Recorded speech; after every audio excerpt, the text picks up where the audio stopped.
departments and agencies. We had the shocking revelations come out from a number of ministries, health included, about monies that did not get to them. Doesn't this show some kind of a way that the priorities are a bit out of order? Because as much as you say that some of these judiciary, the National Assembly and the rest are having statutory deductions or transfers made to them, what then happens to the ministries, departments and agencies, which, as we saw from last year's budget presentation, were very, very scarce on resources? Shouldn't there be conversations had to some extent, maybe, if not around the judiciary and the National Assembly? What are we doing with the development commissions, for example? What are we doing with debt servicing? Why? Because honestly, I feel like the 41% is really, really, really much. Shouldn't there be some sort of shift? I think the problem here is not the 41%. The problem is the value of the 100%. So I've always told you that what Nigeria generates through taxes, revenues, royalties is grossly inadequate for a country of 200 million people. Look, our total budget per annum, not releases, so just estimate what we're supposed to spend sometimes, is below $40 billion. That's about the budget size of an average university in the United States, the executive budget of one university. I mean, many years ago, New York State University, many years ago, not today, many years ago, New York State University had a $25 billion executive budget per annum. The fire service of New York, for instance, used to have $11 billion. Long time ago, not today, $11 billion per annum to fight fire. New York City Fire Service. The money was generated is grossly inadequate. That's why, for instance, when the federal government gets its own share now of this money, it can't fund all of its projects. It can't allocate resources to some of its MDAs. It can't even implement its budget for the past 3 years. It's grossly inadequate. Corruption apart, that was a different topic. Look, we need to understand that the size of the cake we are baking is too small.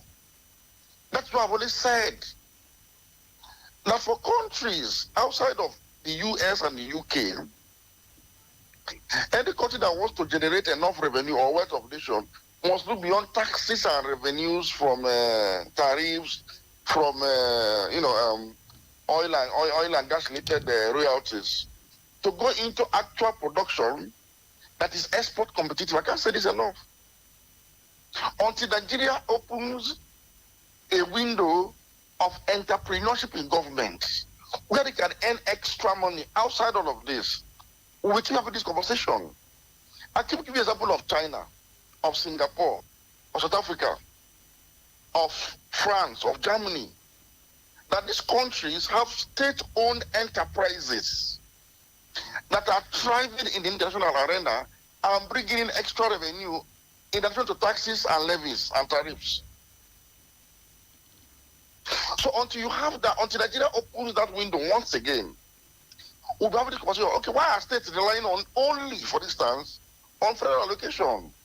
What are states doing beyond taxes to in their own states to generate revenue? When that was going on, for instance, the old Bendel state used to have Bendel Line. They had one of the largest fleets of transportation of a transport company in Nigeria. Brand new station wagon vehicles from the Peugeot brand. They run around the country, thriving. Later, when it became a do and data, we used to have a do land and data land. That created jobs for the people and generated massive revenue. We used to have states that have cement factories. If you go to the First Republic, the Eastern region had in Kalagu cement factory in currently by Ebonyi State. The Eastern region built breweries, built hotels, built industries, state-owned. That was what drove the revenue and the progress in that era. And Awolowo did the same thing with the Western region. Through his Oduwa State Investment Corporation, which is an investment arm of the Western region, there was nothing they didn't invest in. Nothing. From hospitality industry to heavy industries. That was when all those industries in Lagos were developed. That was when cocoa industry. Just name it. They even established the first TV in Africa as a government enterprise. Or is it not Nigeria we're talking about? Northern region established industries that cut across textiles, heavy industries, machineries. The popular Hamdala Hotel belonged to northern regional governments. These were the things that generated the real revenue for the regional government, and they made progress. They built universities, they built hospitals, built government schools, and Nigeria was making progress. When we abandon this pattern, we are now trying to squeeze water out of stone. So, and I keep telling you that the value of internally generated revenue is a subject of what you receive externally. So you discover that all of these revenue you're talking about is probably driven, by your less than 2 million barrels per day oil money. All of it. Because it's what government earns from that one that it spends, that boosts the economy, that encourages trade, importation, exportation, and all of that is revolved around that 2 million barrels per day money. And the little one that comes from the diaspora through remittances. These are the major areas that Nigeria gets forex from.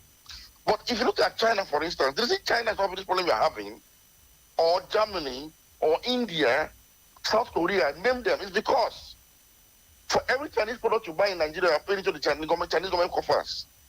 Yes. Instead you use DHL, you are paying to the German government coffers, DHL, postal services. Because the government of Germany has substantial shares inside. Instead you go to the UK, so I know you go to the UK a lot because you're a big woman. Excuse me, sir. You are paying into Qatar, the government of Qatar put on a corporation account because they own it. Qatar owns shares in Louis Vuitton. Qatar owns shares in a lot of luxury brands in Paris and New York as a country. Saudi used to have stake in Twitter. Saudi as a government used to have stake in Twitter. This is how governments generate revenue, investment. So most of these governments have what they call sovereign investment of funds, and they deploy into the strategic investment globally to draw revenue.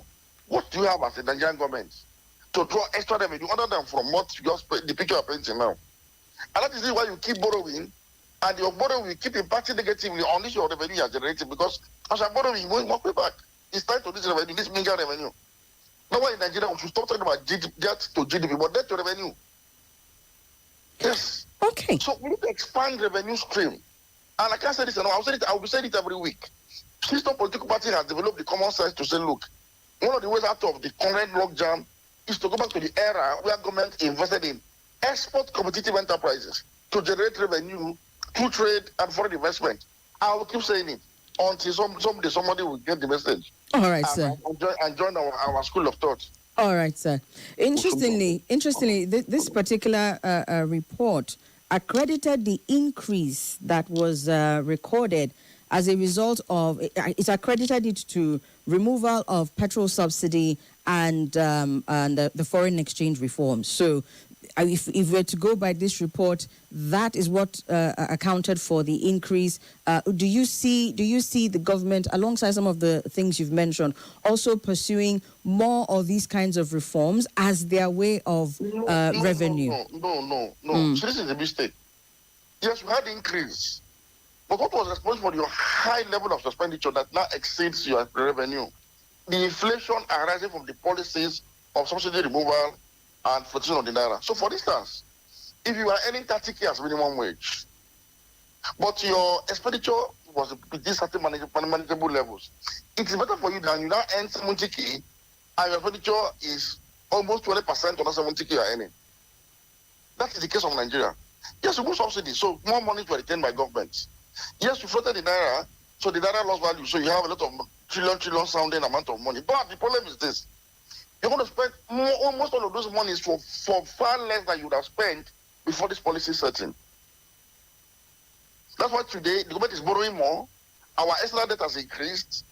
When you claim that your revenues are increasing, so that's the mismatch, because these policies have made cost of running governance itself extremely high, beyond the revenue that you earn. So it's like being and how do you call it? Naira, is it naira foolish? Penny wise, pound foolish. Exactly. So now we are getting better in terms of our books in 2023 when Buhari was even there than today. Yes. So the way to go was not to move subsidy or for the naira. The way to go there was to fight the corruption in subsidy then. Make sure you clean it up. Make sure you retain that principle of energy security with the affordability component. That was what the government should have done. and now look for ways to expand the revenue of the state through an export competitive drive overseas, and not the resort internally generated revenue that has proven to be inadequate now in the face of the mounting challenges of rising debt and rising cost of the running business and rising of inflation. Okay. All right, let's take a few phone calls and then we will move on to the second story. We are looking at a report that shows that FAAC deductions, federal allocation deductions, gulped about 41% of the 84 trillion naira revenue that was generated these past 3 years. Let's get your thoughts on it. 0700951 0000 0809 597 4869. And on WhatsApp is 0809 993-0137. Dr. Majid has said, whatever accounted for the increase on the side, we are not generating enough revenue. Let's get your thoughts on it very quickly. Good afternoon. Hello, Auntie Somi. Welcome. Good afternoon, ma. Good afternoon. And good afternoon to Dr. Majid. This is Mazi Destiny Anthony. Go ahead, Mazi. You see, I was telling somebody one day around my area, where you know how they plant some of these trees, all these trees that are a bit bushy. And I was telling somebody, if we have leaders who are because the challenge with some of our leaders is mental laziness. They just want to come to Abuja, collect money, share, and that's all, and go. You can actually use some cash crops and decorate the city. You are getting some money from there. You can plant flowers in the middle of the road. Kenya exports flowers. You can use that, all these, and then these environmental used to move around to water some of those things during dry season. You hardly see them. You plant some flowers in the middle of that place, some things that you can export. This idea of, in Imo State now, that's Ada Palm, where you have a lot of palm tree plantation. If you go there, and those trees are old, since Zimbabwe did that, does it mean that all the governors, including Rogers, that made a lot of noise on social media, none of them could clear that and plant fresh, palm trees? Imo State used to export palm oil. Today, if you go there, it's trees, and there's nothing to. All they are looking for is a project that they will use and spend billions on it. Dr. Majid is on point, and I appreciate. Thank you so much, Auntie Somi. Thank you very much. Thank you. All right. Hello. Hello. Good afternoon. Good afternoon, Lady Somi. How are you today? I'm well, thank you. Welcome. Yeah. This country can generate resources even without depending on only one source of revenue, which is crude. I tell you, once there is true federalism today, as it is being practiced in the United States, I keep hammering on this. The 50 states are purely autonomous of themselves. And that is why a state like California, the GDP of California is bigger than the whole of Africa put together. Just like the state of New York and the state of Texas. Of course, I live in Florida, where I did my specialization. Florida is known for its fine aquatic beaches. So foreign tourists go to the state of Florida, and the state of Florida generates a lot of revenue from it, which they spend in the development of that state. Look, I keep saying it, Nigerian leaders are just, so lazy, and they are, thieves. Let me put it that way. And they are Take that back. Take that back, Elder. Elder, take back the second part. Thank you very much. You can proceed. Fine. Look, let them think out of the box. Okay. People like us, give me responsibility of governing this country. I bet you, in 5 years, I will turn Nigeria into Dubai. It's not a joke. Just like Peter Obi used to say, because we have seen it all. I've lived abroad for several years, and I know what obtains there. Okay. Why can't they bring about true federalism now, so that all states will no longer be lazy? Let them mind their resources and develop at their own pace. All right. And I give Nigeria 20. Nigeria will even surpass Malaysia, Japan, and other countries. Thank you very much, Elder. We'll have to stop it there so that we can take some more calls. He says, think outside the box. Good afternoon. Hello, good afternoon. Welcome. My name is Abubakar. Where are you calling from, Abubakar? I'm calling from Itama. All right, go ahead. Yeah, please, I want Dr. Majid to speak on what are investment, the investment that the Nigerian Sovereign Investment Authority, what are the investment are they managing? That is one. Secondly, the issue of electricity. As long as we don't have enough electricity to power our industry, I think that actually hampers our ability to generate more revenue. Because all we are looking at here is what the government are generating, or what and the tax collection that the NRS are collecting. If there can be, the issue of power outage, electricity can be sorted out, I think that can actually boost the revenue that the government will collect, and eventually increase the what they disburse to the states. Okay. So please let Dr. Majuru address the issue of NSIA. What investments are they making? Because I know that what the money that they get from the excess crude account, from what the budget of the crude oil and the excesses above the budget, the budget of the crude oil. So how are they? What are the investments? Because we're supposed to be making money from these people. Thank you very much. All right, thank you very much. Dr. Majid, I'm not sure if you heard him. Are you there, sir? Yeah. Okay. The previous ones. Okay. The last speaker was one who actually addressed you specifically, asking to provide clarification on what the NSIA is doing and the role of power when it comes to revenue generation. So if you could respond to those, please. Okay, very, very important. To drive industrialization, to drive productivity generally, you need energy. And the most sustainable source of energy is electricity.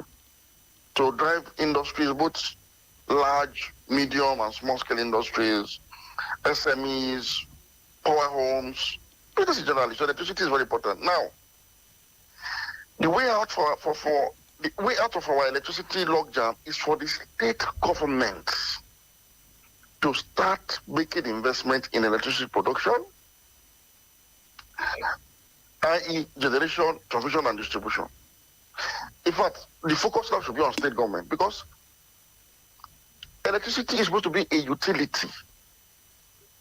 Globally, again, I will say this, it is governments that control electricity.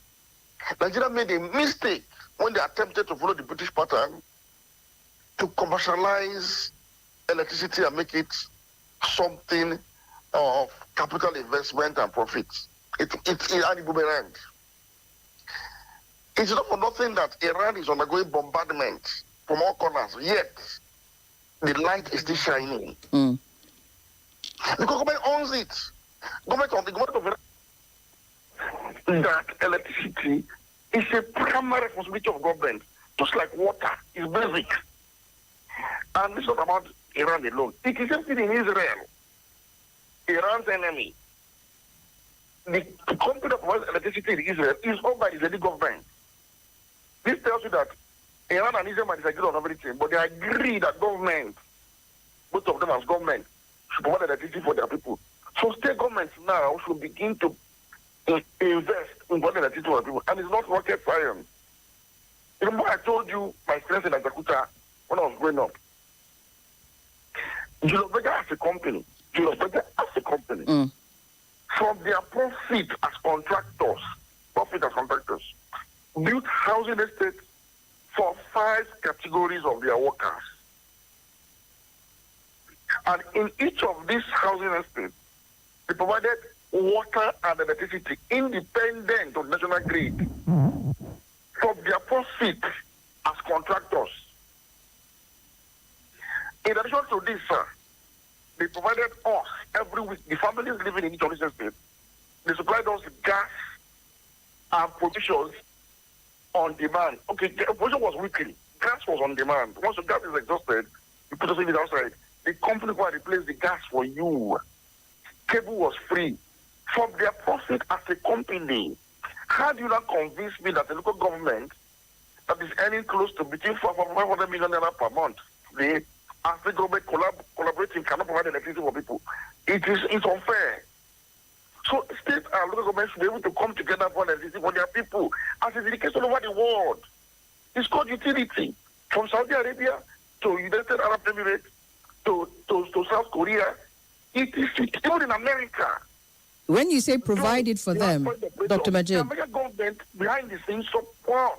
When you're saying they should distribution so much, that is also expensive there. But just to be clear, sir, when you say they provided for them, you're talking about at subsidized rates, not the example you gave, right? Free of charge, we don't pay electricity bill. We don't pay water bill. No. That was the example you gave. But for what the states can do or should do, it should be at subsidized rates. No, I don't think it should be free. I don't think it should be free. No. Okay. All right. Provide it at a cost. Okay.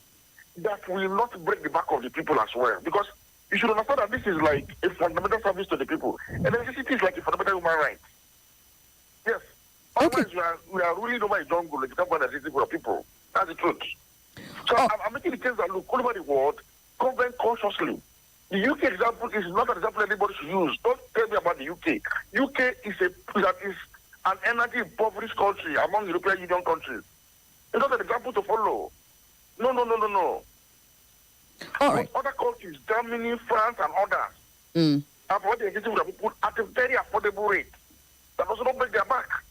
And if they're able to do this, it will translate directly into revenue that the government can then use to still cater to its people. Because if you give electricity that I produce, then you can now tax me comfortably, convenient, I'll pay comfortably.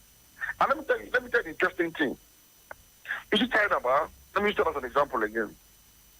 China has not very low rate of energy cost among most of the countries in the world.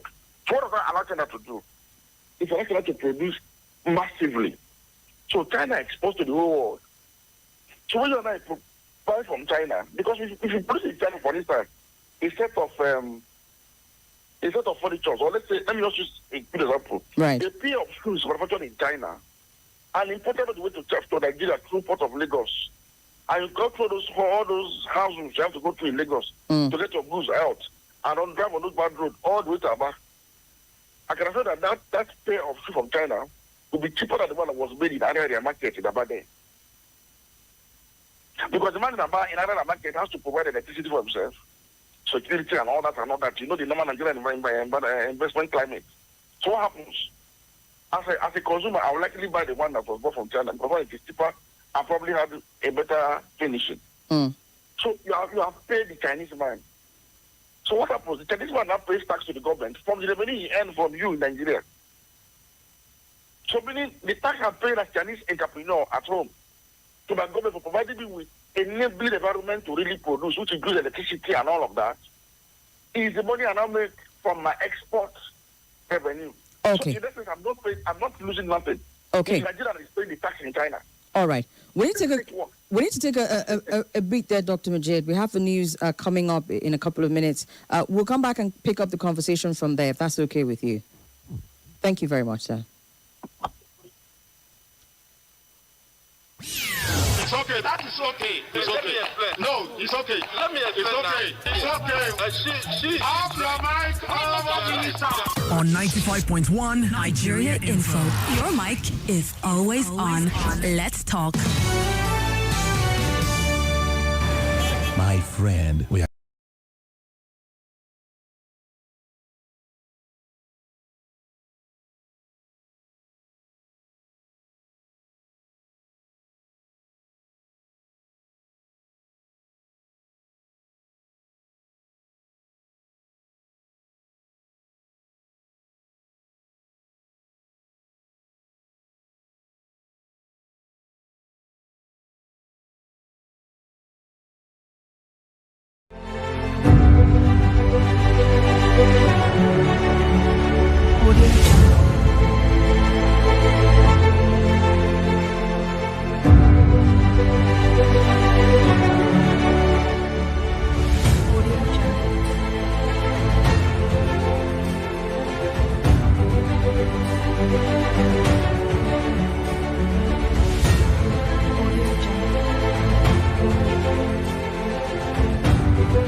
Audio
For us, especially if we continue on this trajectory. And just to give a little more context as to why this topic is very, very important, I said released 14.61 trillion naira.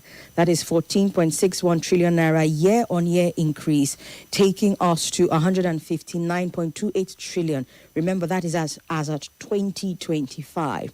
For where we currently are, you know that amount has definitely gone up as a result of increased borrowing that is still done, and we're discussing how to match up our revenue slash debt gap, pretty much.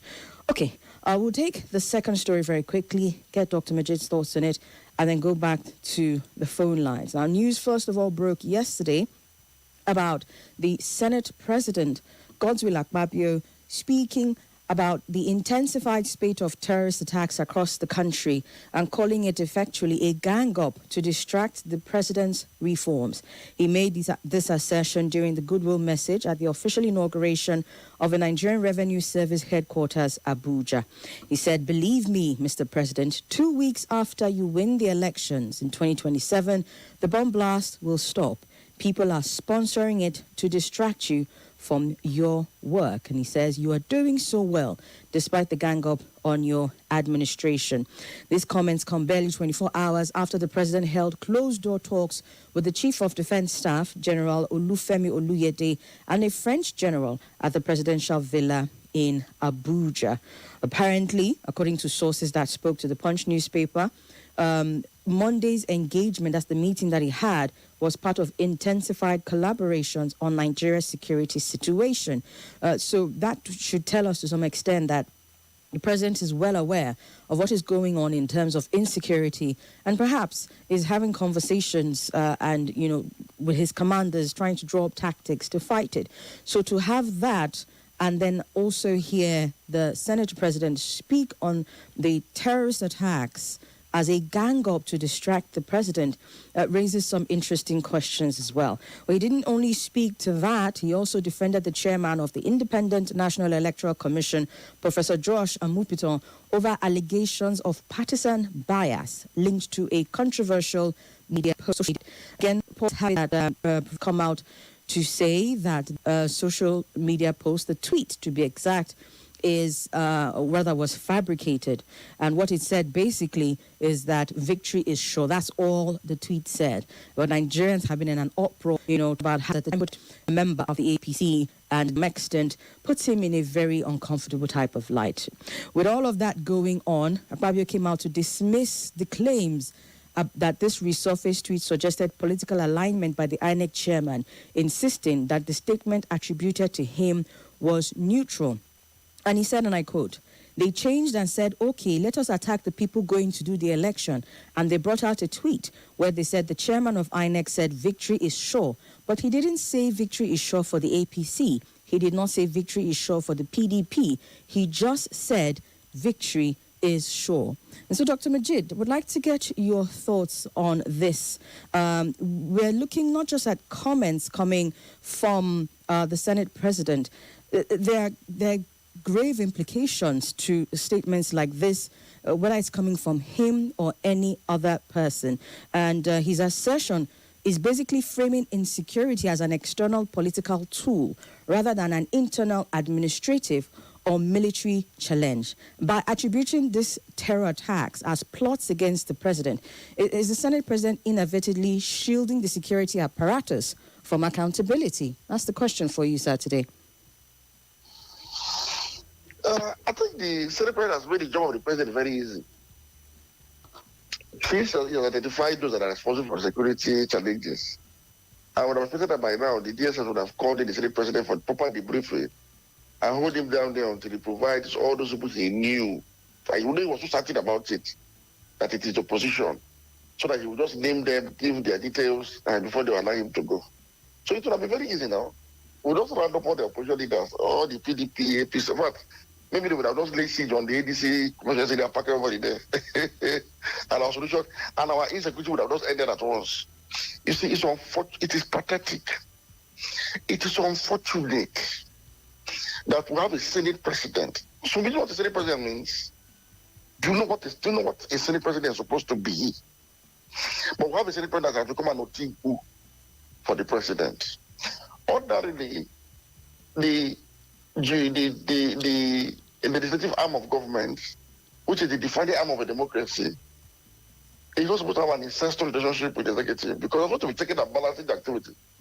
Even if you belong to the same parties, you maintain some level of independence. But we have a situation where, under Akpabio, we've not had this law. The Senate president has become an Otinku, not called Otinku in Igbo language. No, sir. I was worried there that. Oh. And a praise singer, Otinku, that someone that is his duty to praise the king and other, to praise them to high heavens. But the president doesn't seem to mind. Isn't that also saying something? You said what? I said the president himself doesn't seem to mind. He was in that address yesterday. He was the one, as a matter of fact, that Senator Apkabio was speaking to. He doesn't seem to mind.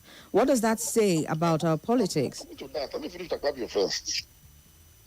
I'm saying this because, yes, there's nobody that does not enjoy the compliment of a court jester once in a while to get entertained. But that the Senate president, if this was somebody else, the party chairman of the APC, I won't say what I'm saying now. This is the Senate president, the president of the Senate. Sometimes you wonder how these people would want to be remembered in history. And to the president, he had better not enjoy this very unnecessary and unfortunate spitting on the graves of the victims of insecurity in Nigeria. Because this is Akpabio speaking. The same Akpabio was among those, when he was in PDP, that got the Jonathan administration confused about the fact that this was politically motivated. He was among them. He was one that described this APC as a party then as an expired drug. Obvious. Before this was happening, APC won, PDP lost. Less than 4 years later, he was in the APC. He became a minister. Today, he has found his way into this government. He don't talk about Jonathan. He don't talk about Buhari. If anything happens to the Tinubu government today, if they lose election, whatever happens today, Mr. President should be rest assured that this man will move on again and continue because he has proven to be a political social climber. He will continue on that election again. I don't even remember that they had the relationship before. How can you, a man that is supposed to be part of those that receive confidential briefing from the security community in Nigeria, the intelligence community, they're supposed to be in position of what ordinarily people like us shouldn't know. And you decided to come to the public to now politicize this level of insecurity where we've lost 3 brigadier generals in a couple of years, where we have lost commanding officers steadily, where we are losing countless number of men in the war front, where citizens are being abducted, are being killed, communities are being sacked daily. It has become a daily reality. Sometimes you are scared to watch this about the view because, wow, all headlines seem to point to one fact, insecurity. And the Senate president of that country has nothing else to say about it than to politicize it and point at the opposition. So if indeed he's right, if they don't think that he's a court jester, why are they not going after the opposition? I mean, in a way, there have been insinuations that there's attempts to stifle the opposition. No, what I'm saying is, if he's right, I can imagine the Senate President of America speaking in this manner, and he has identified the people that are responsible clearly. I mean, from what he's saying, the position in Nigeria, and the main opposition is the ADC now, are the ones responsible for the killing of those brigadier generals, those soldiers. So why have we not arrested all of them by today? Because even the president is speaking to know that he's a court jester. He knows that he's a court jester. There's just an Otinku. And it's unfortunate that the whole Senate president, that office, has been reduced to the office of Otinkuism. It's unfortunate. We've not had this bad before. A question for you, sir. No. A question for you, sir. I mean, even if let's assume that we had a Senate that was actually, fulfilling its role, critiquing, oversight functions and all of that. These are, or rather, let me put it this way, Apkabio himself, in a way, owns the purse that would allow for some of these committees within the Senate and the legislature to sit down and in some instances summon security chiefs. But they get briefings. I'm aware that they get briefings regularly. Okay. It's about to tell me that the briefing he got from the service chiefs is that the people responsible for our insecurity are opposition elements. I mean, we know the opposition elements in Nigeria. We know them. They're not a secret court. They are politicians that say the Tinubu government is not doing well.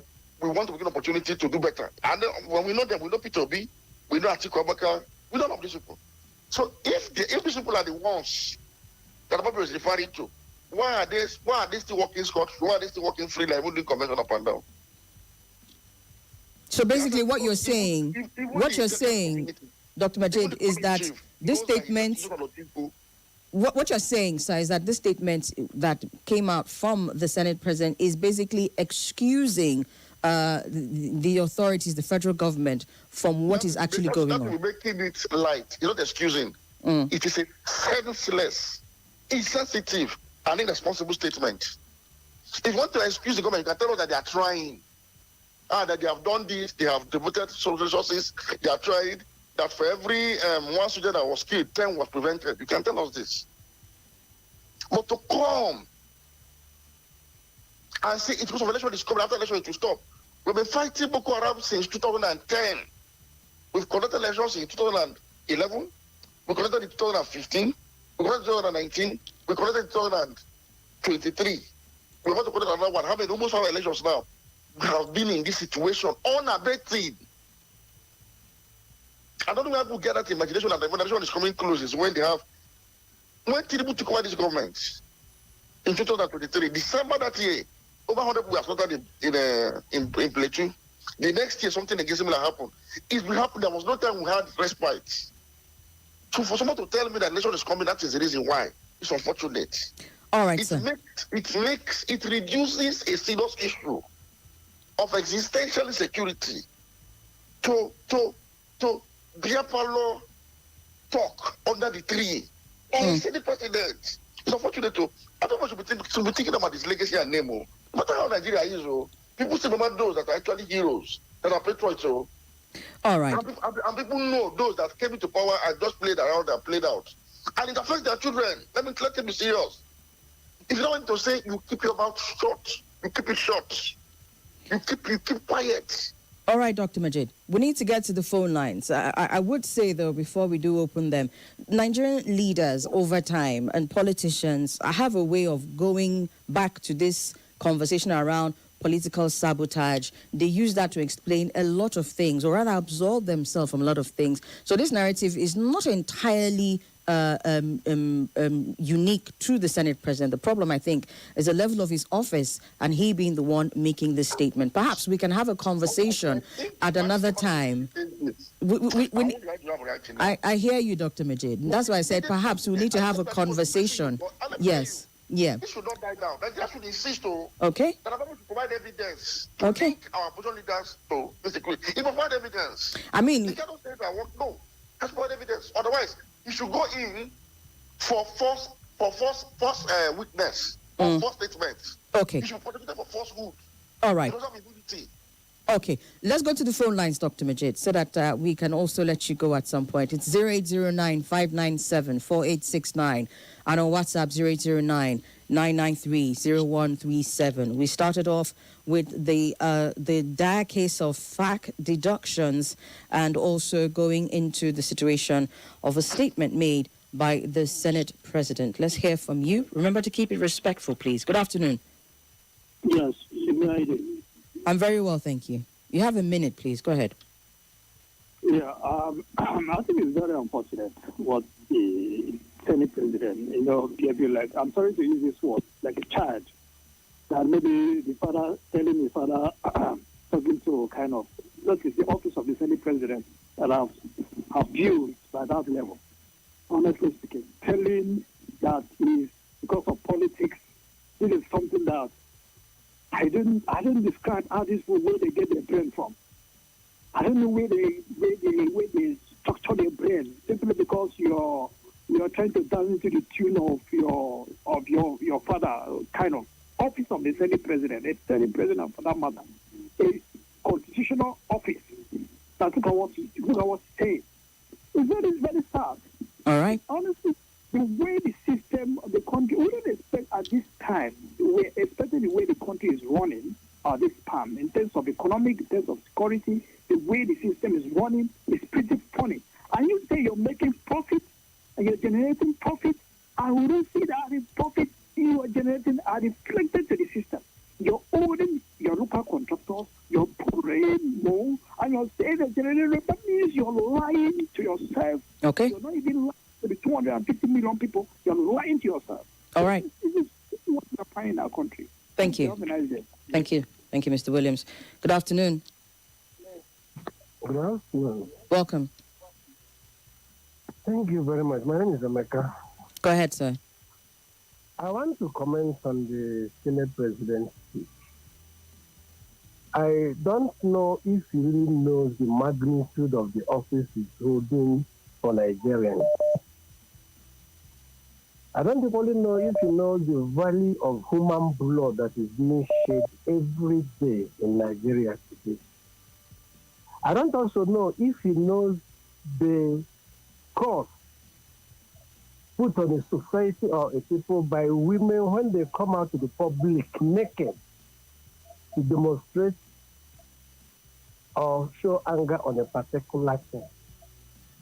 I think whoever is close to the Senate President should tell him that he should withdraw that statement, if not for the office of the Senate President is holding, for the numerous causes that will be on him and his family with the blood shed, which he has relegated to elections.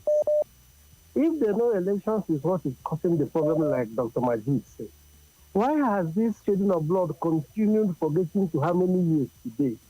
We have had elections in and out and people have been killed. Okay. Blood being shed every day. I think he should think twice before he says anything in public. All right. Thank you. Thank you very much. Good afternoon. Hello, good afternoon. Good afternoon, Somi. Welcome.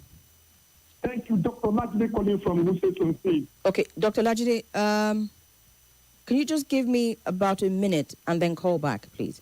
Just a minute and then call back. Thank you very much. All right. There are 4 hours to charge and